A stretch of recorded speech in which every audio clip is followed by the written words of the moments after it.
আসসালামু আলাইকুম। শ্রীমঙ্গলে আমরা অনেকেই এসেছি, কিন্তু এই শহরের আশেপাশে এমন কিছু সৌন্দর্য রয়েছে যেগুলো এখনও অনেকের কাছে অচেনা।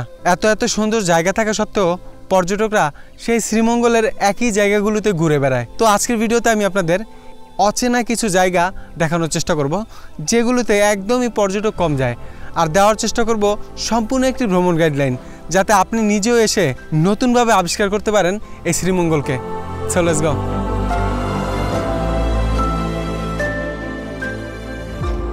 শ্রীমঙ্গলের আশেপাশে ছড়িয়ে ছিটিয়ে রয়েছে অসংখ্য দর্শনীয় স্থান, যার অপর সৌন্দর্য প্রতিনিয়ত ভ্রমণ পিপাসুদের মুগ্ধ করে চলেছে। তবে শ্রীমঙ্গলের মাঝেও এমন কিছু গোপন রত্ন লুকিয়ে আছে, যেখানে এখনও খুব কম পর্যটকের পা পড়েছে। আজকের এই ভ্রমণে আমরা খুঁজে বের করব তেমনই কিছু কম পরিচিত অথচ মন কাড়া সুন্দর জায়গা। চলুন শুরু করি শ্রীমঙ্গলের বুকে লুকিয়ে থাকা নতুন কিছু দর্শনীয় স্থান ঘুরে দেখার এক রোমাঞ্চকর যাত্রা।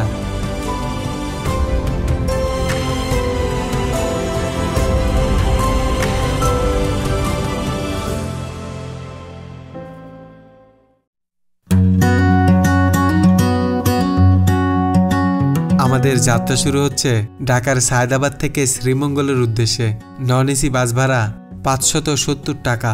এসি বাসে যেতে চাইলে ভাড়া পড়বে 1000 টাকার মতো, আর চাইলে সরাসরি ট্রেনে করেও যেতে পারবেন শ্রীমঙ্গলের উদ্দেশ্যে, যেখানে ভাড়া শ্রেণীভেদে 275 টাকা থেকে 988 টাকা পর্যন্ত হয়ে থাকে।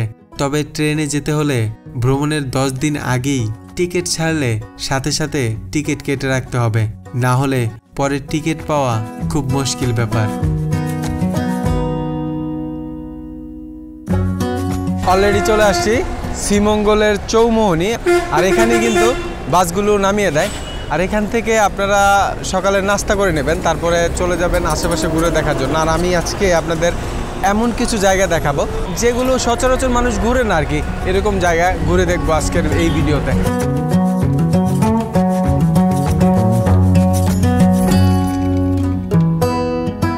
শ্রীমঙ্গলের চৌমোহনী থেকে আপনি চাইলে সিএনজি বা লোক বেশি হলে চাঁদের গাড়ি ভাড়া করে নিতে পারেন। চাঁদের গাড়ির ভাড়া 2000 থেকে 2500 টাকার মতো হয়ে থাকে। তবে আমি একা থাকায় 1200 টাকায় একটি সিএনজি ভাড়া করে নেই, যা আমাকে শ্রীমঙ্গলের হরিণছড়ার বেশ কিছু সুন্দর জায়গা ঘুরিয়ে দেখাবে।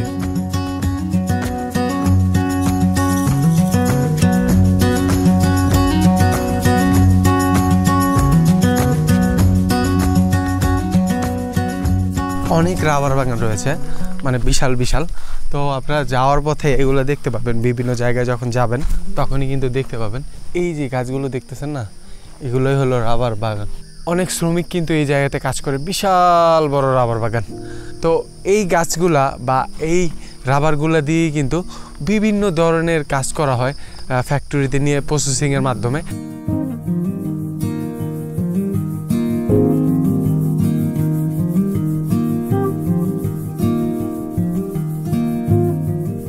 দুই পাশে বিশাল চা বাগানের সমাহার, আর শ্রীমঙ্গলের মোহনীয় প্রাকৃতিক সৌন্দর্য পেরিয়ে এবার ছুটে চলেছি হজম টিলার উদ্দেশ্যে, যে টিলায় উঠে দাঁড়ালে চোখে পড়বে শ্রীমঙ্গলের অপরূপ সৌন্দর্যের ঝলক। আর সেই দৃশ্য দেখতে আমরা রওনা হয়েছি হজম টিলার পথে।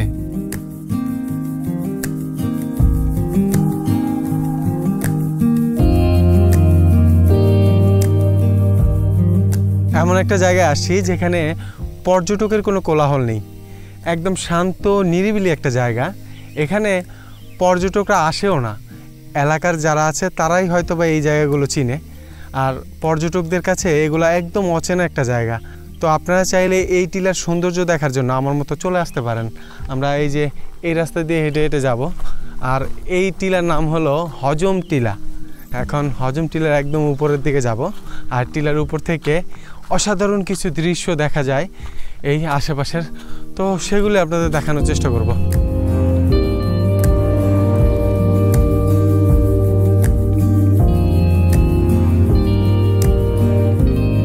হজম টিলার একদম চূড়ার যে জায়গাটা আছে সেখানেই চলে আসছে। এখান থেকে দেখেন চমৎকার একটা ভিউ দেখা যায়। এই ভিউটা দেখার জন্য এই যে অনেক কিন্তু লোকাল লোকেরাও এখানে আসে।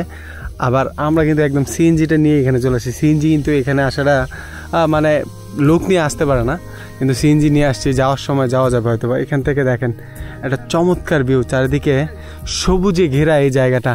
আর আমরা আছি এই হজম টিলার একদম চূড়ায়।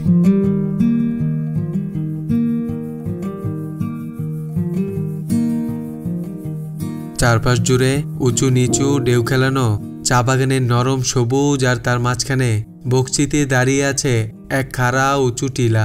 হেঁটে উঠতে উঠতে হাঁপিয়ে যান অনেকেই, কিন্তু একবার চূড়ায় পৌঁছালে মিলে যায় অপার শান্তি। শরীরের ক্লান্তি নিমিষেই দূর হয়ে যায়, মনটা ভরে ওঠে এক চমৎকার প্রশান্তিতে। চারপাশে শুধু সৌন্দর্যের প্রদর্শনী, মাথার উপর বিশাল নীল আকাশ, আর যত দূর চোখ যায় সবুজে ঢাকা গাছপালা আর চা বাগান।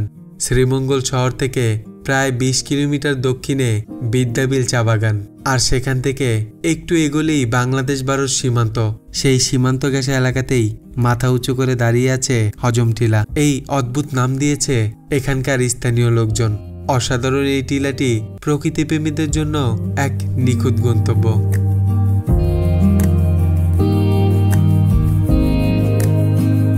চারিদিকে কিন্তু কোনো বড় টিলা নাই, এখান থেকে অসাধারণ লাগে জায়গাগুলো। আর এই যে এই পাশে দেখতেছেন, এই পাশেও কিছু টিলা আছে ছোট ছোট, কিন্তু হজম টিলাটা এই মনে হচ্ছে আশেপাশের সবচেয়ে বড় টিলা। আর এখানে সুন্দর একটা জায়গা করে দিছে আপনার, ওই যে দেখতেছেন ওই পাশে ইন্ডিয়া রয়েছে, আর নিচে যেগুলো দেখতেছেন সেগুলো সব চা বাগান, চা বাগান দিয়ে ঘেরা এই জায়গাটা। এই জন্যই হয়তো বা এই শ্রীমঙ্গলকে চায়ের রাজধানী বলা হয়। আর এই যে এই পাশে দেখেন সব চা বাগান। আর আমরা এখন এদিক দিয়ে আবার যে রাস্তা দিয়ে আসছি সেই রাস্তা দিয়ে চলে যাব এই হজম টিলা থেকে। আরও কিছু সুন্দর সুন্দর জায়গা রয়েছে যেগুলোতে পর্যটকরা খুব কম যায়।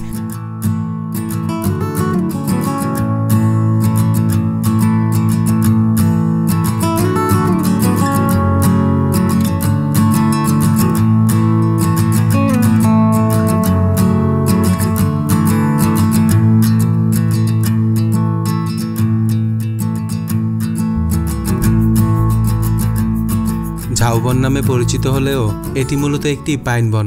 সারি সারি সুউচ্চ গাছ, নিঃশব্দ ছায়া, আর পাতার ফাঁকে ফাঁকে ঝরে পড়া আলো, সব মিলিয়ে এক স্বপ্নীল পরিবেশ। প্রকৃতির কোলে কিছুটা নির্জনতা ও সৌন্দর্য খুঁজতে চাইলে হরিণছড়ার এই বন আপনাকে নিয়ে যাবে প্রকৃতির গভীর আলিঙ্গনে।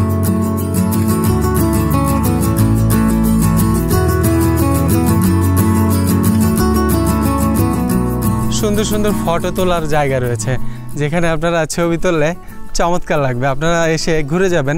এটা একই পথে পড়ে, হজম টিলা কিন্তু সবার লাস্টে রয়েছে। তো আমরা সবার লাস্টের যে পর্যটন স্থানটা আছে সেটাই হলো হজম টিলা। ওইটা ঘুরে তারপরে এই ঝাউবনে চলে আসছি।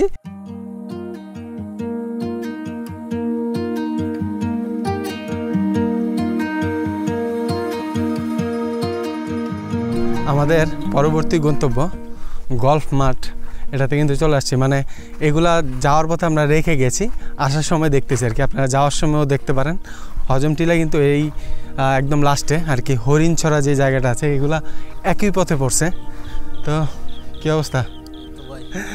শাহেদ ভাই কিন্তু আমার ঘুরে ঘুরে দেখাইতেছে এই জায়গাগুলা। তো ওনার সিএনজির মাধ্যমে কিন্তু আমি ঘুরতেছি। আর এই যে দেখেন এখানে অসাধারণ সুন্দর জায়গা।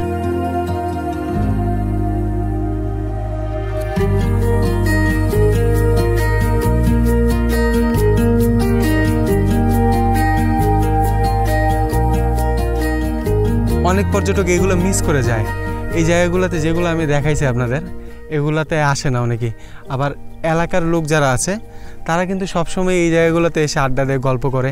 তো আপনারা যদি এই জায়গার সৌন্দর্যগুলো দেখতে চান তাহলে চলে আসবেন। এই যে হরিণছড়া যে জায়গাটা আছে একই রাস্তায় কিন্তু রয়েছে এই জায়গাগুলো। মানে এক রাস্তায় যদি যান আপনারা সব কিছুই দেখতে পাবেন এখানে।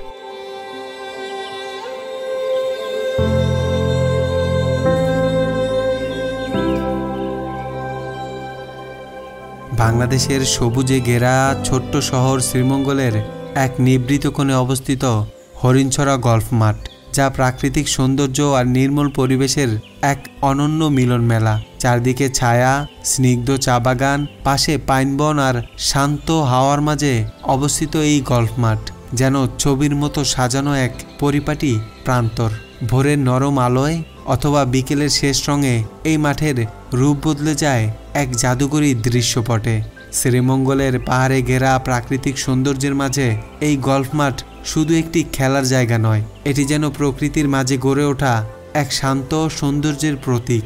যারা শ্রীমঙ্গলে ঘুরতে আসেন তাদের জন্য হরিণছড়া গল্ফ মাঠ হতে পারে এক মন ভোলানো মুহূর্তের ঠিকানা। গল্ফ মাঠের একদম পাশেই বিশাল বড় একটা গাছের দেখা পাবেন। এই গাছের নিচে ছায়াতে বসেছিলাম অনেকক্ষণ। অসাধারণ একটা জায়গা, কিন্তু আপনারা অবশ্যই এই জায়গাগুলোতে ঘুরে দেখবেন যদি শ্রীমঙ্গলে আসেন। এখন আবার বৃষ্টি হচ্ছে, মানে রোদ আর বৃষ্টি একসাথে আছে। এখনও গুড়ি বৃষ্টি পড়তেছে। তো এই জায়গা থেকে এখন আমরা বেরিয়ে যাব। আর এখানে দেখবেন যে বিভিন্ন ভেড়া, গরু এগুলো কিন্তু চড়াতে দিয়ে রাখছে। আর এখানে চমৎকার লাগে এই জায়গাটা, মানে আসলে আমি আপনাদের বলে বোঝাতে পারবো না। এই জায়গার সৌন্দর্য অসাধারণ। আপনারা আসলে বুঝতে পারবেন, এই জায়গাতে আপনারা ঘুরে যেতে পারেন। এই জায়গা আপনাদের অবশ্যই মুগ্ধ করবে। আর এই যে গাছের ছায়াতে এতক্ষণ বসেছিলাম অনেকক্ষণই। তো যাওয়ার সময় আপনারা চাইলে এই গল্ফ মাঠটা দেখে যেতে পারেন। এই যে নিরালাপুঞ্জি 8 কিলোমিটার, এখান দিয়ে আপনারা ঢুকে যাবেন। আর এই যে আমাদের সিএনজিটা এখানে দাঁড়া করে রাখছি। তো এই যে এই রাস্তা দিয়ে হজম টিলা, পরে ঝাউবন, পরে এই যে গল্ফ মাঠ, এগুলো ঘুরছি। আপনারা যাওয়ার সময় ঘুরে দেখতে পারেন।